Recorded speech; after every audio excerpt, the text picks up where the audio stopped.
Solving a 400-year problem in 2 minutes. Okay, here we go. One thing does start off with education. You know, if you grew up in North Carolina, you know that fourth grade is dedicated to North Carolina history. I never learned about the Wilmington Massacre until several years ago.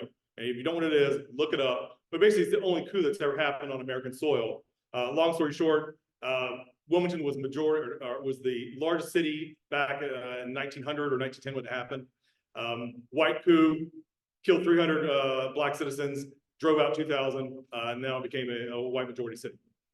So we've got to have those things in the textbooks, because if people don't understand the struggles and the discrimination that happened, they're not going to understand why we need to fix that. As far as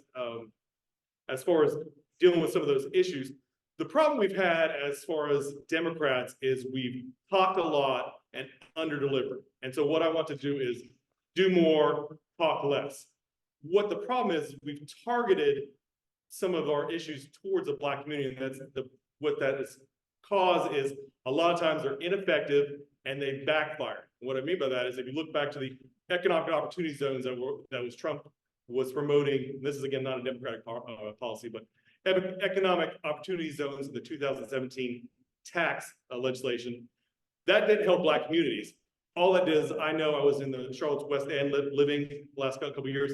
All that did was speed up gerrymandering, because it was white developers came in, took the tax opportunities, and created things that weren't housing.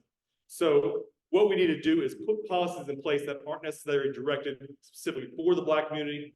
What we're going to do is want to target all people in, I guess I want to say, in the lower class or poor economic conditions, because what that does at the same time too, it doesn't create the resentment that they're getting it, I'm not getting it, and therefore the legislation is more likely to pass.